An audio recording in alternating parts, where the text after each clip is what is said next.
Hello? How did you get this number? Don't you know he's listening? The 13. He's here. You have entered the 13, a place where real stories about music, touring, and the beyond are told. Music does something to us. We all experience it in our own way. It can affect our senses, transport us through time, and release emotions. On this podcast, we will talk with people about the power of music and the beyond. What does the beyond mean? Let's find out together. Turn on your metronomes because this time is about to be tracked. What is going on, everybody? Welcome to the 13. I'm your host, Ryan 13. Today on the show, we have Brandon Lee. Not Brandon Lee from The Crow, but might as well be because he's just as fucking cool. He is the original lead singer of Razr 13, one of my greatest and oldest friends, and a fantastic person. And we have a really great long conversation, which I'm going to break into two parts.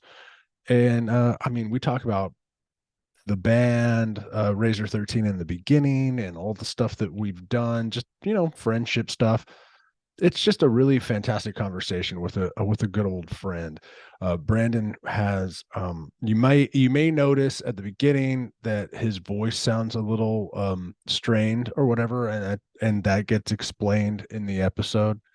So he does have a little bit of a more raspy voice than I do. Well, anyway, here's the episode. What is going on, everybody? This is the 13. I'm your host, Ryan 13, and today I am joined by the Crow himself, Brandon Lee. But more importantly, he's the original lead singer of Razr 13, one of my friends for goddamn almost fucking 20 years, if not, fuck. Yeah, pretty close. Getting pretty close. And Brandon, how you doing, man? Thanks for coming on. I really appreciate this. How you been? Falling apart, getting old with age, but it's part of rock and roll, metal, all that shit, isn't it? Yeah, absolutely, dude. My knees fucking hurt. Oh my God, dude. It's crazy. But no, I'm doing good. I love life. I love where I'm at in life. I love everything that I've gone through to get where I'm at. Yeah. I'm married to my best friend and couldn't be happier.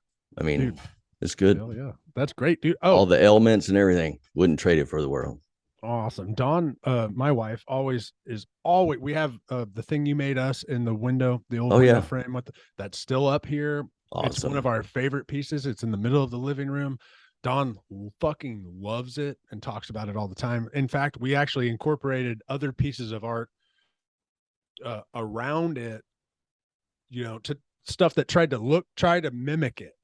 She actually has like a big R and a D with the little and symbol. And she's actually out in the garage scuffing this and symbol to try to make it look all aged, like the window you had given us, dude. So that's a great piece for us. So we love the fuck out of it. So thank you. I appreciate you appreciating it as much as you did. I mean, it was fantastic. Oh no, I'm always creating. I mean, I've always been an artist, but I thought it'd be something good for you guys. Yeah, absolutely. And we love it. So like one of the things, guys, listeners here. So one day I'm sitting around Big Mike, and you guys have known Big Mike from the first season of this show. He's not called Big Mike anymore. He has a different name. He calls himself Bones now. That's a whole nother story. And you can go watch that episode and check that out right here. But anyway, like we I don't know. Me and Big Mike have known each other since I was 12. And one day he's like, "Hey, I want you to join a band with me." And I'm like, "Okay, cool. Whatever." I'd already been in 2 bands with him before, and it didn't really work out so well. So I kind of thought he was joking. But then all of a sudden, Big Mike and Boss, we called Brandon Boss back then. Or do we still call you Boss now? No, not in the Boss thing. Well, anyway, we called him Boss back then, and then they show up to a show. Where the fuck was that show at? It was at the Trees in Dallas. That was at Trees. and it was Okay. cold as fuck, dude. It was. There's a photo of it. Because I remember and I us can find waiting outside. We were smoking the shit out of cigarettes, fucking just talking about shit, fucking late at night, cold as fuck, dude. Yeah, it was at Trees. King's X was playing, and me and Mike came over there, And you and brought me a Telluride bass. we went to lunch or to dinner at some place, Oh, and yeah. then yeah, brought a bass because I wanted you to be my bassist. Yeah, the Telluride. I love that fucking thing. I still don't know what happened to it. Yeah, I can't remember what the fuck I did with it. Like, I love that thing. It was cool, man. I played on. You guys brought it to me, and the tour had to keep going, and like, so I just wanted to give it to you so you could fucking have something that was yours to fuck around with, because I wanted you to start fucking thinking, right then. Because me and Mike already had our fucking juices flowing. Because already at that point, me and Mike had already, it was Griffin 13 was the very first. Me and Mike, Shitbird and Colt. Yeah, Jeremy. That dude was terrible. And his name was Jeremy. Sorry, Shitbird. I mean, I didn't know your name was Jeremy. You guys always referred to him as Shitbird. Yeah, he was terrible, dude. But he was just a kid, dude. I mean, he was back then. He was just a fucking kid. So, and I expected more just because at that point in my life, I was 35 years old and I was wanting fucking things done in a serious way. Instead of in a 20-something-year-old way, which, but Colt, I love that dude. That dude was awesome. He's a good drummer. Colt 45. He was really cool. He was cool. He came to the Razr 13 CD release party in 2009. Actually, he was there. I was like, "Holy shit, Colt's fucking here!" Gabe and the whole clan from. That's awesome. You know, Doc passed away, right? Yeah. Okay, just wanted to make sure. Yeah, I heard about that, and I was very surprised about that. Actually, Doc, after I left the band, he was my doctor for a short period of time. Okay. Whenever I left the band, I'd started working at Harley Davidson dealership, hurt my back, lifting a fucking motorcycle. Yeah. Anyways, went to him, and so I was being treated there and stuff, and all that. And then switched doctors or something, and I didn't keep up with him after that or whatever. But yeah, I think I talked to him like once in 2012, maybe 13, and then me and Betty are friends on Snapchat or whatever. But like, I mean, I don't even talk. The only person I talk to is Mike. Yeah, from the family. Sometimes Gabe, because I think Gabe's a trucker now. He's fucking rocking and rolling, doing his own thing. That's cool. So anyway, so like the what's Jake doing? Sorry to interrupt your thought. No, I don't know. Okay. The last time Mike and me talked about Jake, he was actually with Jake, and they were driving around somewhere. And he was like, "I'm actually with Jake right now." I was like, "Fuck yeah, dude! Tell him I said hi," because I love Jake, dude. He was a great guy. But I have no I don't have any idea what he's doing. Hey, Jake, come on a podcast. There you go. Your next guest. Yeah, but so you guys gave me this bass at Trees. I went and as soon as the show was over and everybody had left, I went in the back lounge of the tour bus and I started playing on it. And I'll never forget Doug from King's X saying, "Excuse me, you're playing it like a guitar. Stop it." I don't know any better. Dude, I wanted you to play it like a guitar. That's what I told you. Whenever I gave you that, I envisioned you playing like Rex. Fucking, that's how I wanted you to fucking dig into it and fucking play it. Because I knew you could. Mike was playing lead, but I wanted you to play lead, but it being the bass. Just the equal of Mike's fucking stuff, because anybody can throw a fucking bass line, down, but I wanted you to fucking be up there fucking competing, and that's what it was.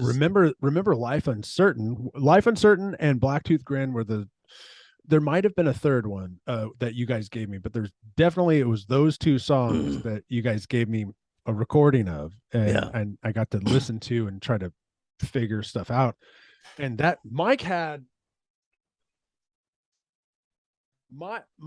this weird, You remember this? I don't know if I got this after you or not, but like Mike had this weird like No, I do remember that. yeah, Mike had this weird tapping thing where it's like I can't even do it now. Yeah. Yeah. Oh, and it's out of tune. But like that for Life Uncertain, and that was Mhm. so cool because it made me feel cool. Even though Mike wrote that, by the way, and showed me how to play it, but like Mhm.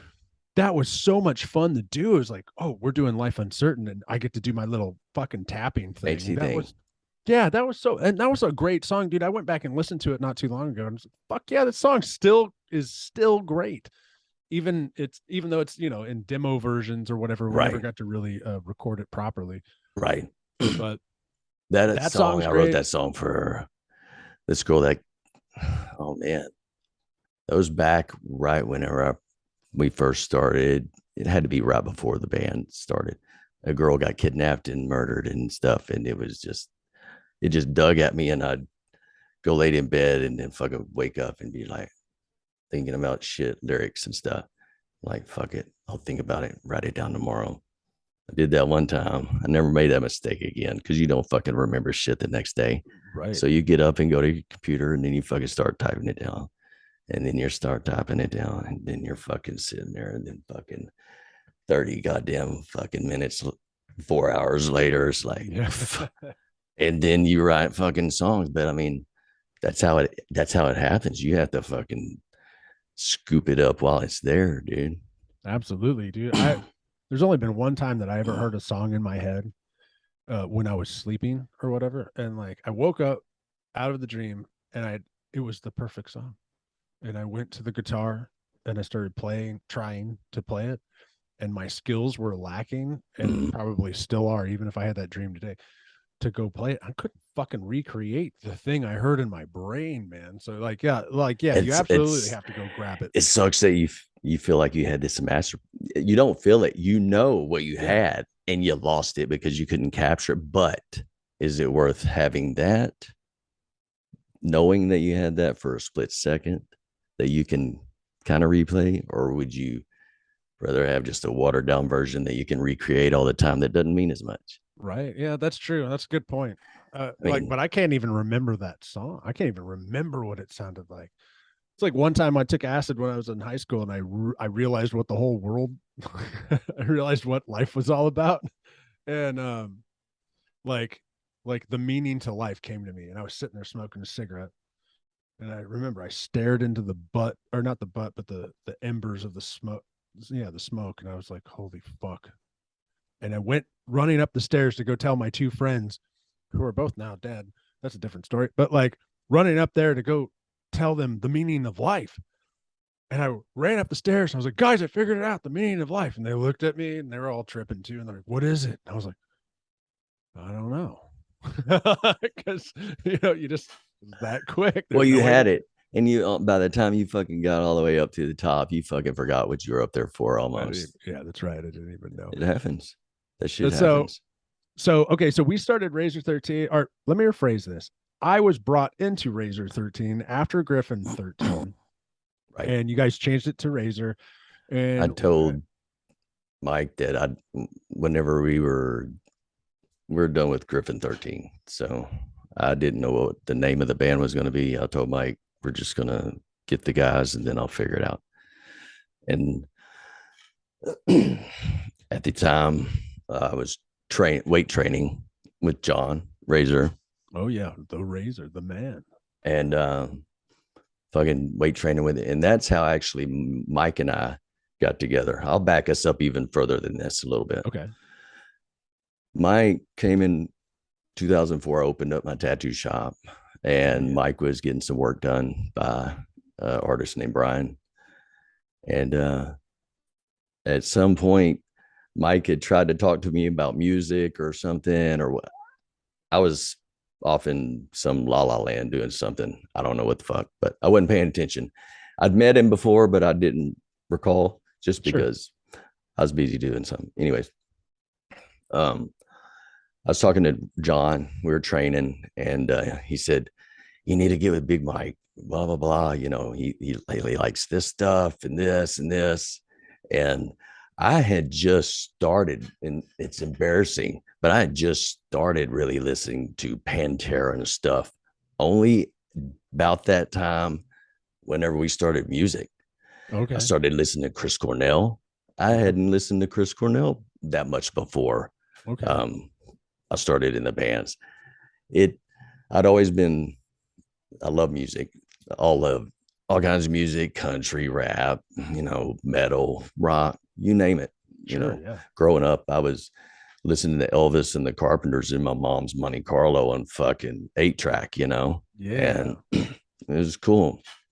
But I've always loved different kinds of music. Anyways, yeah, John and I are training and shit.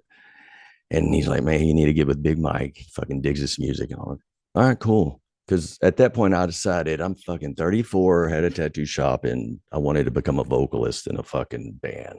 Yeah. Hell yeah.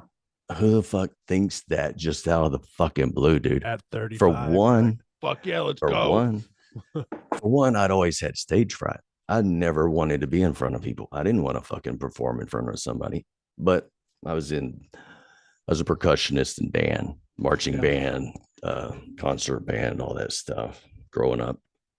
But I never wanted to get in front of somebody. It was very difficult for me to even karaoke. Sure. Oh, dude, I suck at karaoke. Well, and that's what's funny is karaoke is karaoke. But for some reason, I started listening, to Chris Cornell. I was just listening to his vocals. I was listening to Soundgarden. I was listening to Temple of the Dog. Oh yeah. I was listening to all that stuff. I wasn't listening so much as the music. I was listening to his vocals, and that was all that I was listening to. Sure. For I don't know how long. That was it. That was it, dude. Because it was just amazing.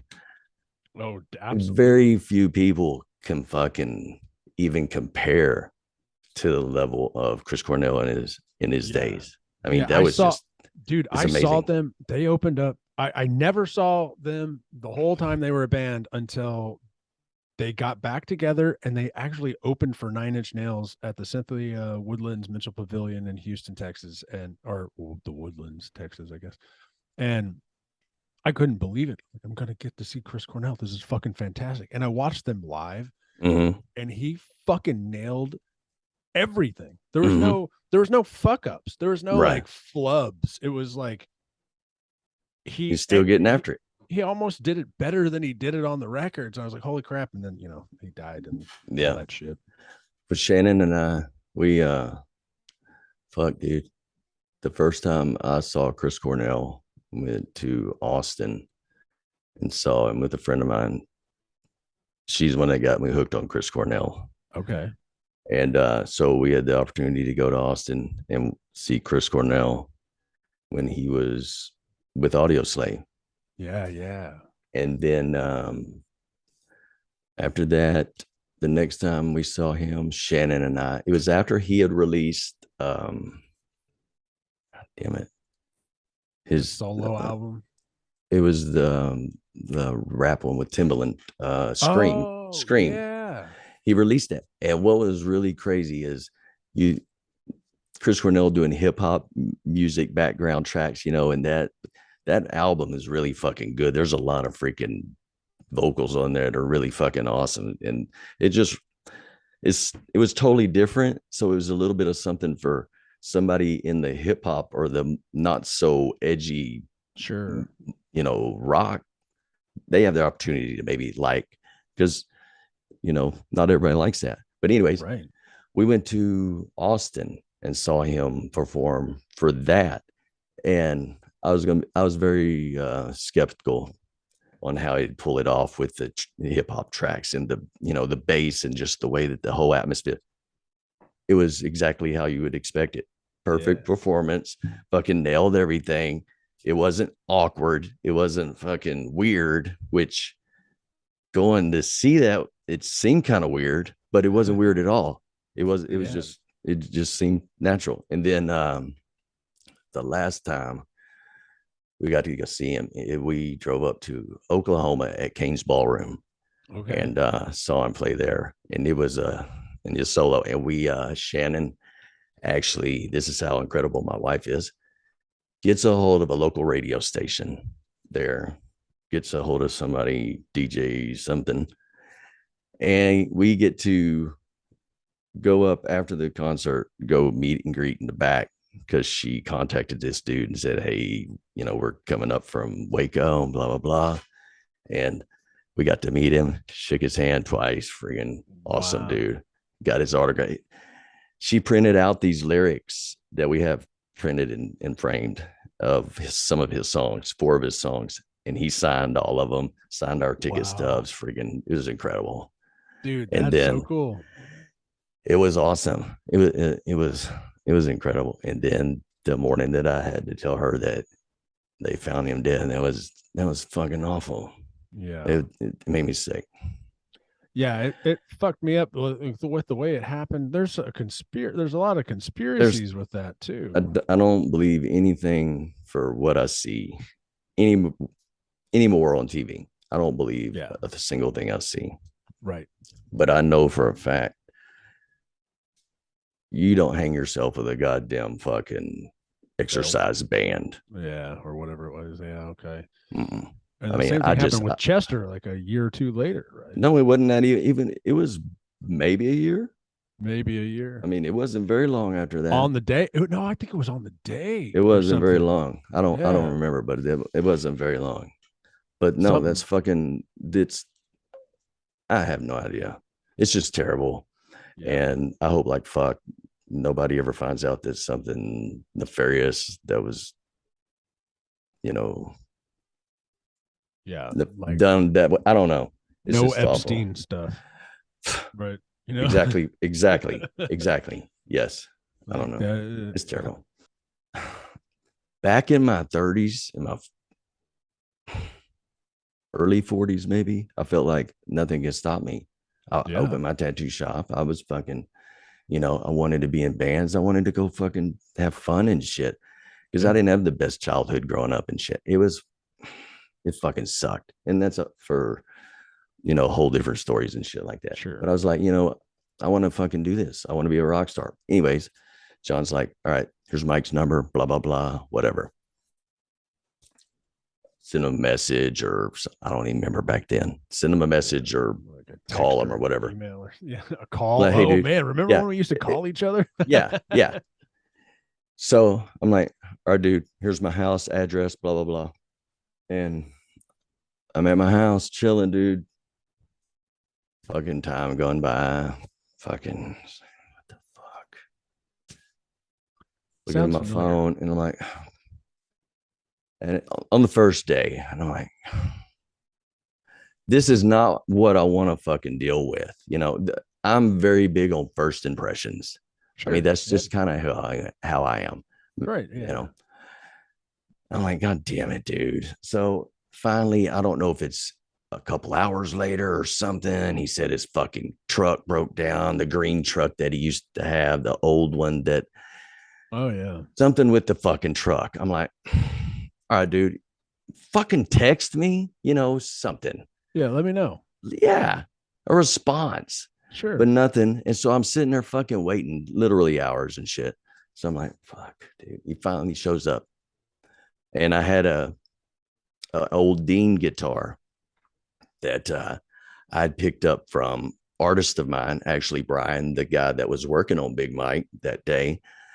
He pawned the guitar or something. So I got it out of pawn. I was like, fuck, I'll take it. It's a Dean guitar. It's an old school Dean, the Mike had. Yeah. And I had this guitar. I said, he had some piece of crap, blue something. I don't know what it was. It was like that Ibanez, like the cheap Ibanez or whatever. He wasn't happy with it. It didn't fit him. It wasn't, it was what it was. Sure. I hand him a guitar. I hand it to him. I say, this is yours. Just don't be late again. Yeah. I gave it to him. I gave him a guitar. That's what I wanted. I want you to have this. Just don't be late. Don't waste my time. Right. That lasted 0 days because he's always fucking late with everything. And it really sucks. It really sucked because Sorry, I'll say Mike, that, but it's true. but It's I'll tell you this. I'll tell you this. It really sucks back then going through the things. But like I said earlier, I wouldn't change a single thing that I've gone through. The shitty things, the awesome things, the yeah, fucking just worst things. I wouldn't change a single one of them because I wouldn't be sitting here talking to you with you guys and right. fucking, I wouldn't be married to my best friend. Hell yeah. And I wouldn't have an awesome life, even though I'm busted up and shit, surgeries and shit last year. And I'll tell you about those here in a little bit. Okay. But I'm in a good spot. So, Good. I'm not trying to be fucking, bitchy about Mike and stuff. Had he not been so tardy all the time and his drive and ambition might be better, we might be sitting here fucking being millionaires. I might not be married to fucking Shannon. I mean, it might. Sure. With Mike's talent, dude. and I literally talked about this yesterday with somebody else, but I was mentioning Mike. I was like, he's so fucking talented. It's so crazy. But I mentioned, and you remember this. Remember when we were like 2005, 2006, 2007. Yeah, I think like we had a scheduled practice, and first it started in Waco, then it ended up in Marlin, right? And we were doing it in Marlin all the time. And then me and J-Rab would be at practice even when I lived in Waco and would drive into Marlin. We'd be at practice at the 2:00 or whatever time it was that we had scheduled it for, and Mike would still be asleep. Oh, I know. Yeah. And me and J-Rab finally got tired of it, and you too. And so it would just be like me playing bass, J-Rab playing drums, and you coming in there and singing until he woke up and got in there. Yeah. It's just that's what it was. I mean, it is what it is. And sure. Right. God love it. I love the dude to death. He's one of my favorite people on this planet. Yeah, me too. And I have 100%. very few people that I hold in that high regard. Sure. Yeah, me too. And you guys, are in that. Big Mike, most talented guy in the world. Take them fucking sausage fingers and fucking, I don't know how you fucking do it, dude. I've got little fucking I got tiny hands, but I feel like my hands are kind of a little, dexterous or some shit. Yeah, but he's like fucking, he's like going, it's like, I'm like, what the fuck, dude? It's like fucking so good. A hot dog contest slapping all over the fucking place, dude. It's fucking crazy. He was so good though. Like you're like, how it's incredible. Is he fucking I don't fucking do it. I don't know. I don't know. I got you shake his hand, it's like big fucking giant hands, and it's like, God damn, dude. How do you fucking, because I got little pointy fingers and I can't fucking get the fucking things. Yeah, it's terrible. Anyways, so yeah, the guitar thing, he kept that guitar and it didn't motivate him really that much. But it is what it is. So you'd have like, I'm sure because you had been in the Griffin 13 before Razor 13 happened. So you probably once you guys ended up actually creating music or playing the songs, you guys were playing cover songs a lot. I think I remember. Yeah. And then I just remember, well, let me back up a little bit. I know that I've had some amazing conversations with Big Mike about music. So you probably sat in a truck with him or sat on a porch or whatever and hung out and just had like these, what Mike would say with dreams of grandeur, like these amazing fucking talks about what we're going to do and where we're going to go. And I know we did it. I know we did it at with Razor 13. And you know what? Like we fucking did some pretty great shit thanks to Doc, fucking sent us to California and all kinds of stuff. And I mean, we were able to that part of our lives we wouldn't that's another thing. Just that one block of our lives, if it wasn't in our lives, we wouldn't be here. We'd be off in fucking some goddamn crazy direction, dude. Who knows? That's 100%. I'd be in the but army. No, I wouldn't be. They wouldn't let me in because of my tattoos. But that was before 9/11. Yeah. Different story. Yeah. Okay, so you gave Mike the guitar. Mike continued to be late, which is understandable because that's how it always was. But dude, I would write these songs like I was telling you earlier. I'd fucking get up at night, fucking just typing, dude. I mean, I've got some cool lyrics and stuff that I still want to do at some point. Maybe do some kind of songs. You know what's cool But is I'm looking at your setup right now, and it kind of looks like we can do that. that would be awesome. I I gotta have do. Go everything ahead. set up here I have everything set up here to be able to write and create. I have an internet band. Like we can do all kinds of stuff, and we don't even have to like hang out. I mean, I would love to hang out, but Well, what of I'm saying course. is we all have a Yeah. busy schedule, so but we could still do this Yes. from Yeah. where we're at. Um. We're in the process Oh of yeah, like, I was gonna play this song for you, that's Leonard right. Cohen. Yeah, okay. All right, here we go. It's pretty cool. Well, open up. God damn it. Here we go. It's pretty cool. Oh wow.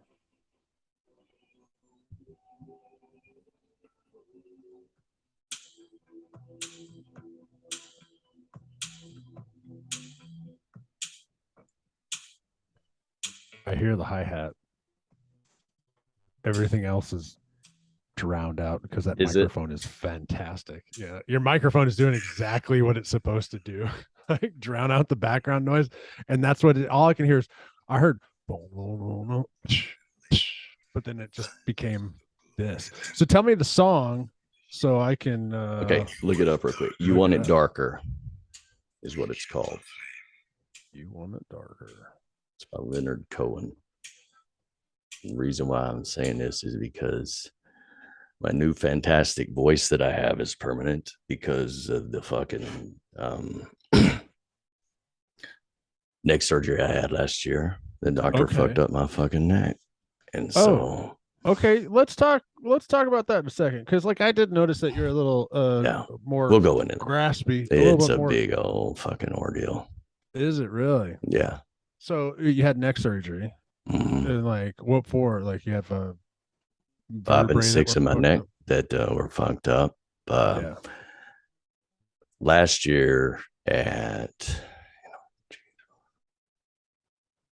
July, had my lower back fused, Okay. 3, 4, and 5 vertebrae done. The Ooh. following month, the same doctor fused my neck and my 5 and 6 in my neck.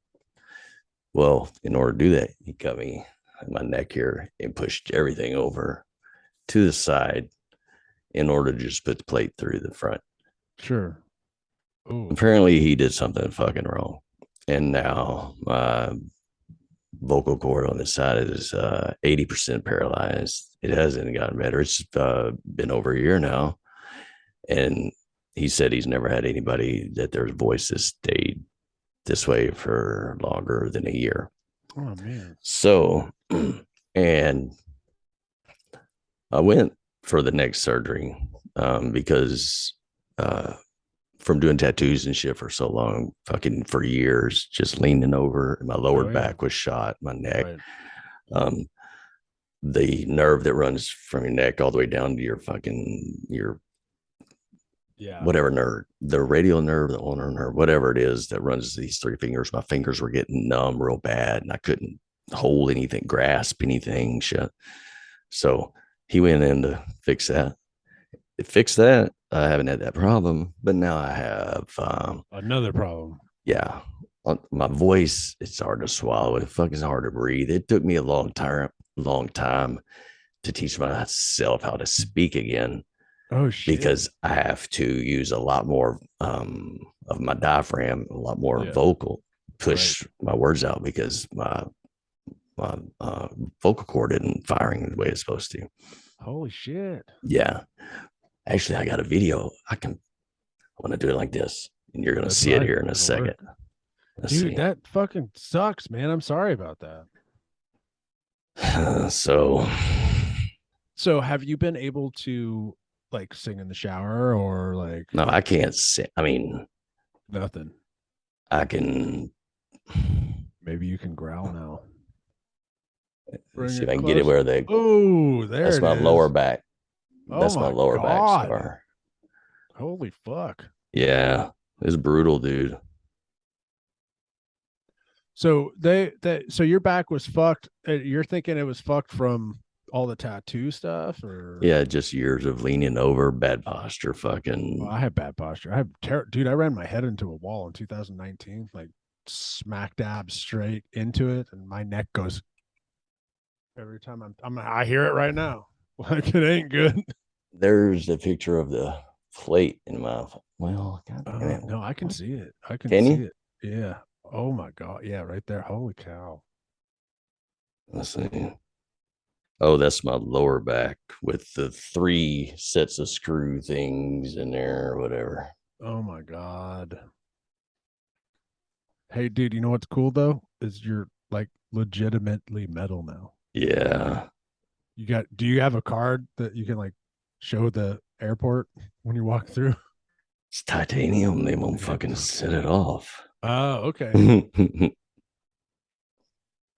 But no, the doctor fucking put a scope down my throat. Fucking, he like numbed up a cotton ball, shoved it up my nose.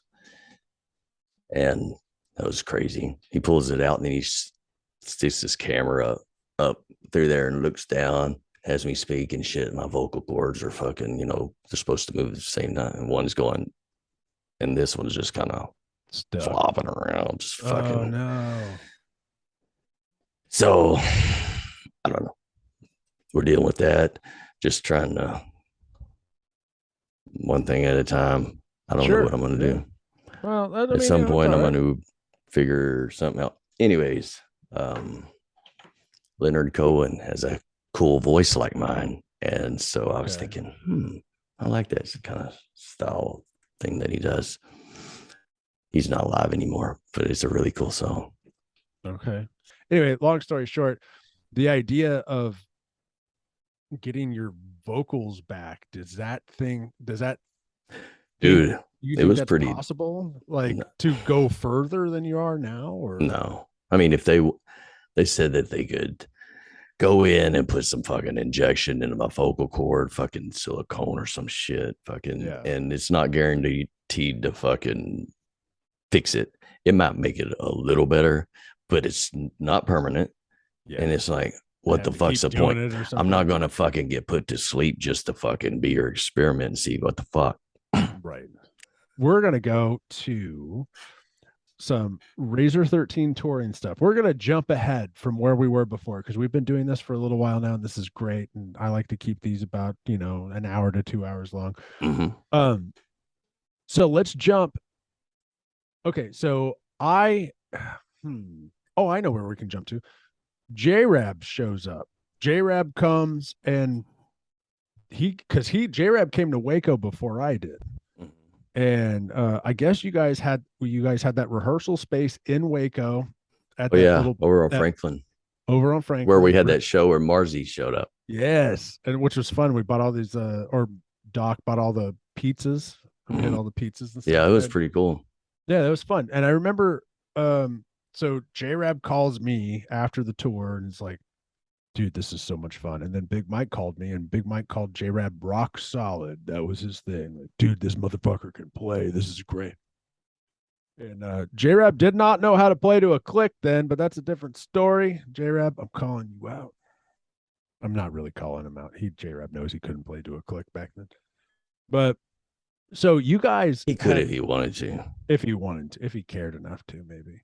But like, so you guys had some time with J-Rab before I showed up, or at least Mike did. Did you and J-Rab and Mike like jam before I showed up? Because I think I showed up in January. Yeah. And J-Rab came in December. It actually, whenever he showed up, isn't that when he got his girlfriend down there or some shit? I don't know. I think when he first moved down there, he and some old chick that I think she came down from Missouri.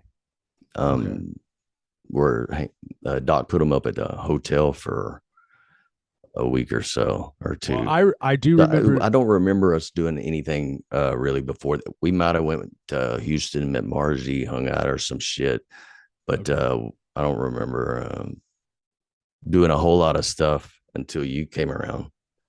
So I remember because it was like this. Sorry, because Mike and I already had basically, I mean, Life Uncertain, Black we did Tooth have was some, done. what we did. You were I working mean, on Texas Pound Cake. yeah, I mean, we were working on stuff, but it really didn't really get worked on until you got there, as far as like adding you two guys, Okay. because Mike and I already had basically our shit figured out, as on a lot of that stuff.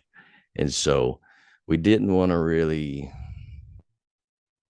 you know, bring him in and then you come in real late. We wanted to Okay. kind of Yeah, slow the sure. process down till you caught up. Okay. Yeah. Well, yeah. And I sucked at fucking playing.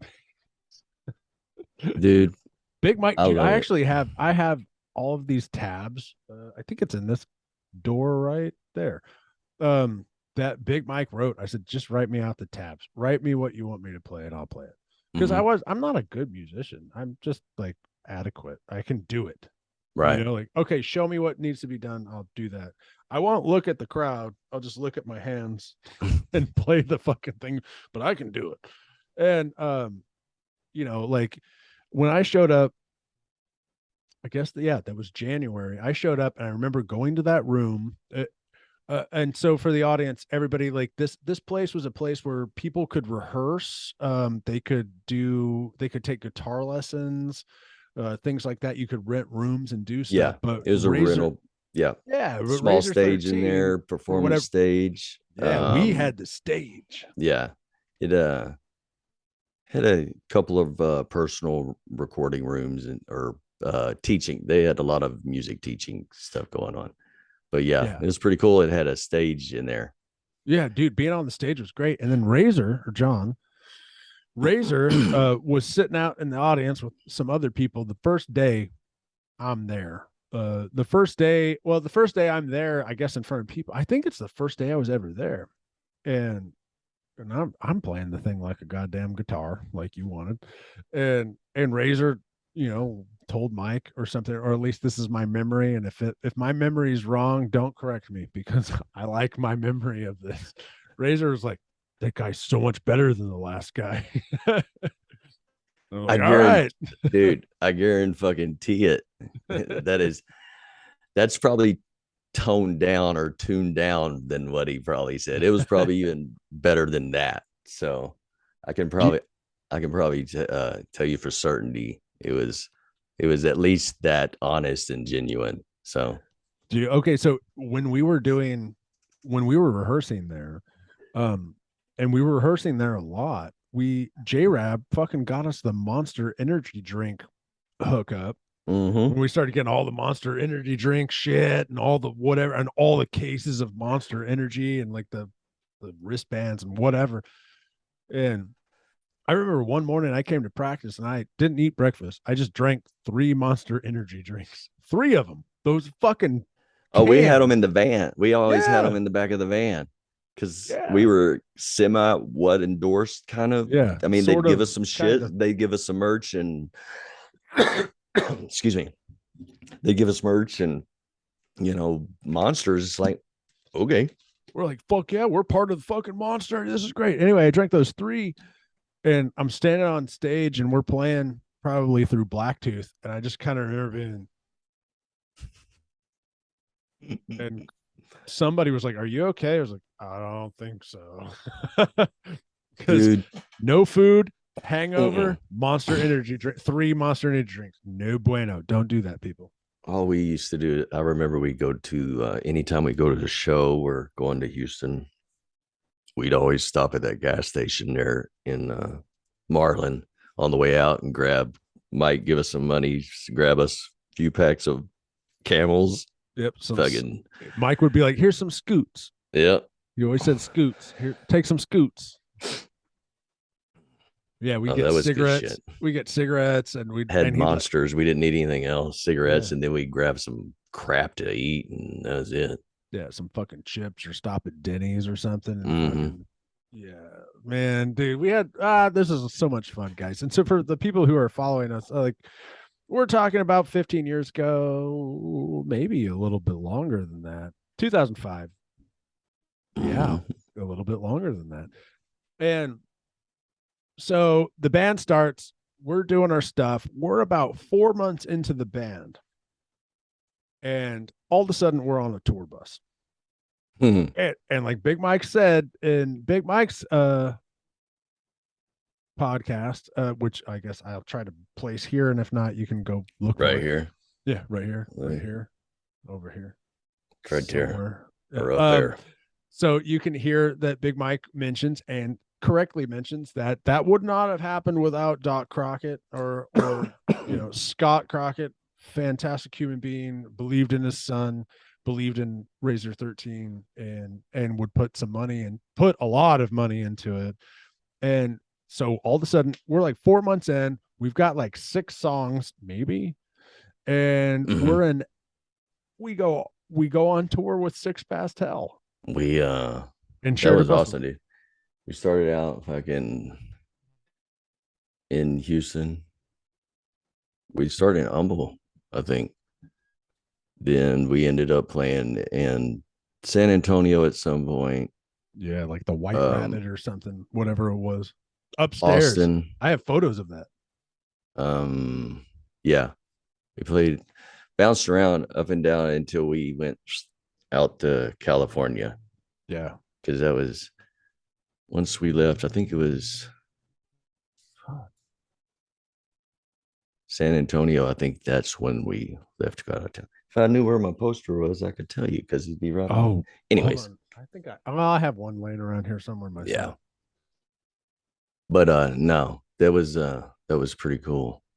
Dude, I'm gonna like during all of this, I'm gonna right now, I'm gonna be posting all of these photos from this trip because that San Antonio show at the White Rabbit, I might be wrong. San Antonio, it was something like that. give But it was me upstairs, remember? So we went out to LA in a We tour played bus. the gig. Yeah. The big, that was an experience for sure. Being in LA amongst all the people that are anti-smoke. Oh, dude, Go remember somewhere and you you light up and you and people me. look fucking at you like you're Oh, crazy, dude. yeah, you and me went down I don't know, we walked the strip or whatever, and like we're looking, we didn't have any money. Or I don't No, know but about we you. were trying to buy some fucking souvenirs, cheap souvenirs and shit. And we found belt buckles. They were belt buckles that would apparently get us in trouble now. But whatever. They were selling them in California at the time. Some fucking Confederate flag belt buckles. And I was like, how much is this thing? It was like $275. Yeah. We It had was like crazy. $50 to our name. I was like, holy fuck. We went into one store there and they had like some little jars of like bats and shit. Yeah. Remember, it was some That kind place of was so fucking oddities cool. or some shit. Yeah. Because That me was and you so went cool. fucking trekking out on our own and shit. Because I don't know what Mike was doing, and J He Rab, was sick. I don't know Mike what he was was sick doing. or something. I don't know what J-Rap may have gone with Six Past Hell. I don't know, but Mike was sick. You and me went and did our own thing, and then I came back to the bus for a little while, and then I had my buddy John.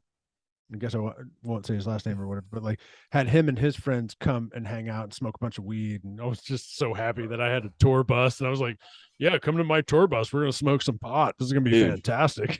well, fucking, this is all coming together, and we'll probably miss some shit, but we can go back to it. But Sure. fucking, we went out there.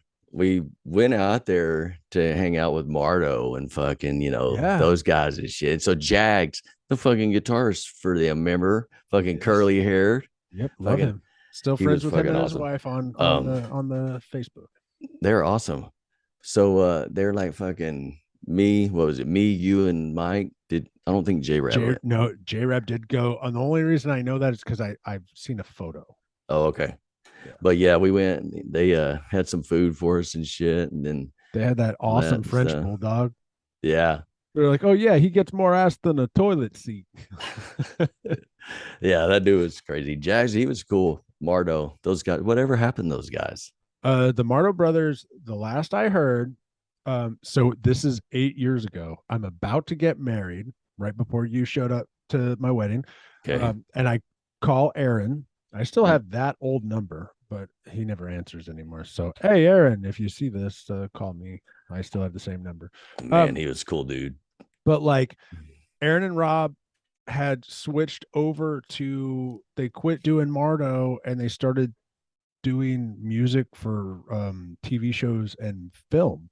Really? And so they started scoring things, and they found that was their niche, and they're like, this is it. And then And that's what they're doing now.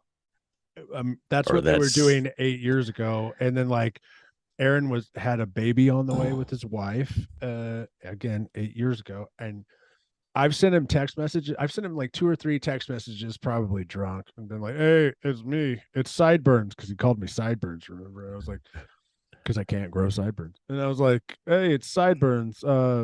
What's up, man? How you been?" Nothing. So either he doesn't have the same number, or he's ghosting me, which is fine. That's yeah, life is life. yeah. They were cool dudes. Those guys were super cool. Ghosted me the other day, Oh, but he came on the show eventually. But the first day, I was like, I felt really shitty about it. I was like, man, he didn't show up. But yeah, dude. So we went out there. We hung out with old what did Aaron Mardo call him? He had a nickname for him, all Bobcat or whatever, Rob. So we went there, we hung out, we had some beer, then we went to the show, we played our show, just like me and Big Mike talked about on the thing. They're like, and from Houston, Texas, Razr 13, and the curtain drops or picks up or whatever, and Big Mike's fucking shit is out. and nothing. And Big fat fucking nothing. Nothing happened. Yeah. And what was interesting is I didn't remember that Scott from Six Past Hell came to help us out, because the way Mike made it sound was like that me and J-Rab just sat there with our mouths open going like, we're like we're just kind of standing around. I don't know exactly how the situation got rectified or what, or even to this day, really what the problem is. Some fucking fuse thing, some fucking thing. But and here's where people remember things differently than other people. Right. Yep. And this was a little tumultuous fucking trip already. We could back up a few fucking states and fucking, kind of talk about some of the drama on the ship. We're gonna. So yeah, everybody remembers things different. Like, did we hit Nevada first? Like, that's what I thought. I thought we hit Nevada and then went to LA. No. We went to LA. And then Nevada was on the way back, because I'll tell you why. Is because whenever we were the first part of the trip, we started in Houston, then went to fucking Austin, and then we went to Club Sin. We started in Houston, then we went to Austin, Louisiana, then back to San Antonio. Okay. And then the San Antonio show, Doc showed up there. We're doing the San Antonio show, blah, blah, blah. We're leaving. Everybody, we're getting on the bus, and the bar didn't fucking want to pay us. They didn't pay us any money. And nothing new, but fuck, the bar didn't want to pay. And so some dude that was in the crowd, I don't know the dude. I think he was some kind of promoter or somebody knew. I didn't know him personally, but he's like, this is fucked up, because we're on our fucking, we needed that money to fucking grab food and fucking shit, for our trip. And so the guy's like, I'm going to go back in and fucking see something. Then, come back out and nothing. But Scott from Six Past Hell ended up having $100 more than what he had. And so that guy insinuated that, the bar owner gave Scott the money for us to split. Right. Okay.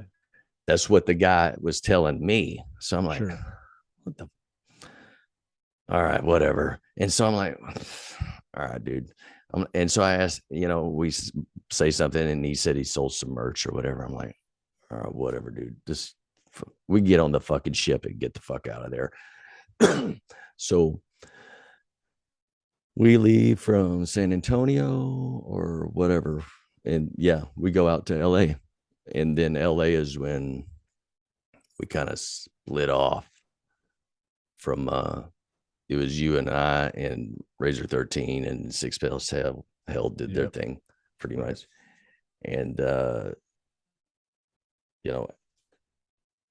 at that point, I was still kind of pissed about the whole fucking money deal because Sure. I'm like, you know, fuck, I don't want to be in this position. I don't want to fucking, you know, I don't want to be in any of this. I want to be fucking drinking fucking beer and partying and, you know, taking it easy and shit. But now I got to fucking stress over this shit. And Doc's telling me not to say anything. And I'm like, Fine Bing, you're for going to tell. now. So I'm like, all right, dude, fine, cool. So we do our show, and we'll catch back up to that other deal in a second. So we do our show. And so there's already kind of a fucking bad vibe, you know, after San Antonio, just because I pissed everybody off because I accused somebody of not fucking divvying up our fucking gas money, basically. Oh, right. Okay, yeah. And whether I'm right or wrong, I was just going off of what I fucking, you know. Yeah. And right. and what I'm told and shit and what makes sense to me or whatever. I might be 1,000% wrong. And if I am, I apologize tremendously. But so it was still kind of a deal. Scott's, because I remember Mike was on the phone with Scott and talking to him about it. And Scott, I was pissed. And Scott's like, just fucking chill out, you know, don't say anything. I'm like, all right, cool. And so we did the fucking gig deal and the collapse. Yeah. And then from that point on, people are going to remember differently. But I recall some people thinking somebody sabotaged somebody's equipment. Oh, wow. Wow. And I remember that because I was like, it was a really odd thing to say, but then it's like, you know, it is what it is. Fucking metal, dude. It's fucking, Right. our shit don't work. Fucking Mike thinks something's wrong. Fucking thinking Scott sabotages fucking Rick. And I'm like, God damn, this is a fucking freak show. It's like, can't even buy a goddamn belt buckle. It's like, what the fuck? We ain't got no fucking money. We ain't got nothing going on and shit. But it's like, you know, people get paranoid. Fucking people are, you know, because you're on the road with people, but you're competing with the same people. You know, I mean, well, we you're were competing as far as a show. for the audience. Yeah. We were on. I don't know if I said this before, but we had a tour bus with another band, Six Past Hell, which you've seen some of the members on here already, and so we were. We had some I think fucking we had like awesome times with those fucking. Oh, dudes. we did Oh absolutely. my god! But I'll tell you about this party that they had. the Oh ODC. Oh yeah, we'll get into that in a minute. Yeah. But like, remember? Well, so what I'm saying is, the bunks. There's about 12 bunks on a bus. If you got a proper one, and I think all of them were filled with band members and maybe one tech. Like I don't. It wasn't. It was pretty full. It was a full bus. And normally you'll have a band and their techs, you know, their stage people, and then that's kind of it. Or if you're super rich, you'll just have like, you know, you or whatever. But like we didn't have that.